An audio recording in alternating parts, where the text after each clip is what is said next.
विदर्भ आंदोलन शुरू हुआ करीब करीब तभी से मैं इस आंदोलन से जुड़ा हूँ। लगातार आंदोलन होते रहे। जब जामवंतराव धोड़े जब इस आंदोलन में आए तो ये आंदोलन शिखर पर था।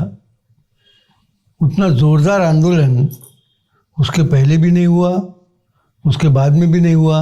आने वाले समय में होगा या नहीं होगा ये भविष्य बताएगा। इस आंदोलन का दुर्भाग्य ये रहा कि जितने भी लोग आंदोलन में आए, जिन्होंने लीडरशिप की, नेतृत्व किया आंदोलन का, वे सब के सब विदर्भ से बेईमान हो गए। मैं नाम नहीं लेना चाहूँगा, लेकिन बहुत लंबी सूची है, लिस्ट है। टीजी देशमुख से शुरू होता है कि इनके पास जब कुछ पद नहीं था, ओहदा नहीं था, प्रसिद्धि नहीं थी, कुछ मिला नहीं था, तब तक ये विदर्भ का खेल खेलते रहे। और जैसे इनको पद मिला, ये लोग विदर्भ के आंदोलन को, विदर्भ की बात को, विदर्भ की अस्मिता को भूल गए। तो ये जो लगातार लंबी लिस्ट है आज तक भी, इसलिए अब आंदोलन पर लोगों का विश्वास नहीं रहा। और मेरा व्यक्तिगत ये मानना है अब कि आंदोलन से विदर्भ होना नहीं है। एक छोटा सा उदाहरण मैं देना चाहूँगा कि हम जब जनता दल में थे तो वीपी सिंह नागपुर में आए थे, जो प्राइम मिनिस्टर थे देश के। गुलाबपुरी, गंधर्व वगैरह वगैरह जो लोग थे नागपुर के विदर्भवादी जनता दल के, इन्होंने करीब करीब 1 घंटा वीपी सिंह साहब से बातचीत की और वीपी सिंह साहब मान गए कि विदर्भ पर अन्याय हुआ है और मैं इसके बारे में कुछ ना कुछ ज़रूर करूँगा। यहाँ से वो बम्बई गए। बम्बई में महाराष्ट्र के नेताओं से उनकी मुलाकात हुई और उसके बाद जब वो दिल्ली गए तो विदर्भ की बात भूल गए, विदर्भ के बारे में बोला नहीं। और ये ऐसा क्यों होता है, इसका जब हमने विश्लेषण किया, सोचा, तो हमारे समझ में एक बात आई है कि विदर्भ के एमएलए कितने, 60-65, और महाराष्ट्र के बचे हुए महाराष्ट्र के एमएलए कितने, तो 200 के ऊपर। तो 200 लोगों को नाराज करके 65 लोगों को खुश करने का प्रयास कोई भी पार्टी, कोई भी दिल्ली का आदमी नहीं करेगा। और इसलिए अब किसी भी दिल्लीश्वर से, दिल्ली की सरकार से ये उम्मीद करना कि वो विदर्भ बना देगा, बहुत मुश्किल चीज़ है।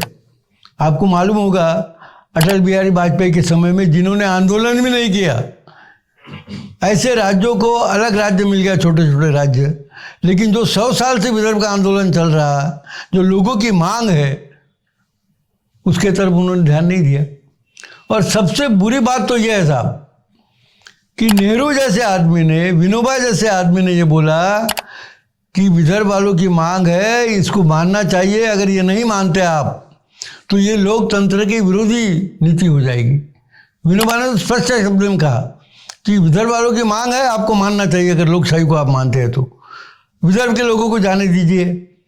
पूना, बम्बई के जो बड़े बड़े साहित्यिक थे, साहित्य सम्राट जिनको मराठी में कहा जाता, नरसिंह चिंतामन केड़कर, उन्होंने भी बोला है कि विदर्भ की मांग जायज़ है, वो स्वायत्त बनेगा और ये जो विदर्भ की मांग है जनता की, उसको मानना चाहिए, उसको दे देना चाहिए।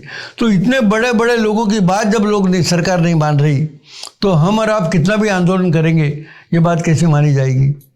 मेरी अपनी व्यक्तिगत राय है कि एक बेईमानों का इतिहास है विदर्भ आंदोलन, इसलिए अब लोग भी आंदोलन में आते नहीं। हमने देखा अभी जो मोर्चा हुआ, ज़्यादा से ज़्यादा 2000 लोग, पूरे विदर्भ की बात हम करते 11 जिलों की, 10 जिलों की, और 2000 लोग। ऐसा क्यों होता है? ऐसा इसलिए होता है कि लोगों ने आंदोलन के प्रति, नेताओं के प्रति अपना विश्वास खो दिया है। तो फिर अब विदर्भ कैसा बनेगा? तो मेरी अपनी व्यक्तिगत राय, कार्यकर्ता के नाते मैं अपनी राय देता हूँ कि तेलंगाना का आंदोलन हुआ, तेलंगाना में विद्यार्थी, मजदूर, हर आदमी तेलंगाना के फेवर में था। और जब सरकार को मालूम हुआ कि बगैर तेलंगाना का नाम लिए एक वोट भी हमको नहीं मिलता, तब जाकर भी वो तेलंगाना बना। ये परिस्थिति हमको विदर्भ में लाना पड़ेगा और इसके लिए हमको गली गली, घर घर, हर बस्ती घूमना पड़ेगा कि इनको वोट मत दो, ये विदर्भ के द्रोही है, विदर्भ के खूनी है। विदर्भ को इन्होंने गुलाम के जैसा रखा है। जब तक विदर्भ बनता नहीं, कुछ भी हो नहीं सकता।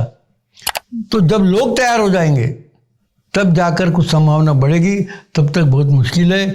क्योंकि ये जो लोग हैं उर्वरित महाराष्ट्र के, ये विदर्भ के बदौलत तो है ना साहब, हर चीज़ यहाँ की है। विदर्भ हटा दो तो कंगाल हो जाएंगे, भिखारी हो जाएंगे लोग। इसलिए ये विदर्भ को छोड़ना नहीं चाहते, पुचकारते रहते, बोलते रहते, लेकिन करेंगे कुछ भी नहीं। आपने देखा कांग्रेस ने बोला कई बार चुनकर आ गए, भूल गए। बीजेपी ने बोला चुनकर आ गए, फिर भूल गए। अब विकास की बात करते, ये सेशन आया, काय के लिए सेशन आया भाई? विदर्भ की चर्चा नहीं होती, विदर्भ की वो पैकेज डिक्लेयर कुछ नहीं होता यहाँ। फिर ये लाखों करोड़ों रुपए खर्चा करके आप आधे काय को विदर्भ में? हम लोग तो इसको पिकनिक सच बताते, ये पिकनिक मनाने जैसे लोग जाते हैं उस टाइप से आते हैं, तो गुलाबी ठंडी हवा का मज़ा लेते हैं, खाते पीते मज़ा करते फिर चले जाते। तो ये करोड़ों रुपए जो खर्चा होता है ये सब बेकार है। आपने देखा MIDC यानी एशिया की सबसे बड़ी MIDC है, कारखाने नहीं। आप उनको सहूलियत नहीं दोगे, आप सब बिल सस्ता नहीं दोगे, इलेक्ट्रिक का पानी नहीं दोगे, कौन यहाँ उद्योग करने के लिए आएगा? लेबर है, सब है, सारी सुविधा है, उद्योग नहीं। जैसा कि अभी मालूम हुआ आपको, सर ने बोले हैं कि पूरे विदर्भ में जितने उद्योग उसके 4 पट ज़्यादा उद्योग पूना के अंदर है। तो ये ऐसी परिस्थिति है। तो मेरी अपनी राय है कि अब जैसे दवा बेचने वाला, सब्जी बेचने वाला गली गली घूमता, बिके या नहीं बिके, उसी तरह से अलग अलग स्क्वाड बना लो और बस यही एक काम शुरू कर देना चाहिए। गली गली पूरा विदर्भ ये कर डालो, बोलो लोगों को कि विदर्भ के साथ अगर विदर्भ की बात अपने आम नहीं की तो आने वाली पीढ़ी आपको माफ़ नहीं करेगी। क्योंकि उनका भी जीवन, 2 पीढ़ियाँ तो बर्बाद हो गई, 3 पीढ़ियाँ बर्बाद हो गई, अब 4थी पीढ़ी भी अगर बर्बाद करना हो तो फिर देखो।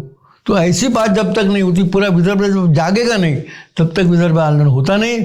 और अब ये कसम खाना पड़ेगा, जो नेता है उनको कसम खाना पड़ेगा कि भाई अगर विदर्भ बनता है तो हम उसमें रेस में नहीं है सरकार के, हम सरकार में नहीं रहेंगे, विदर्भ बनते तक हमें आंदोलन में, बल्कि एफिडेविट दो, लिख कर दो, ये करो सब।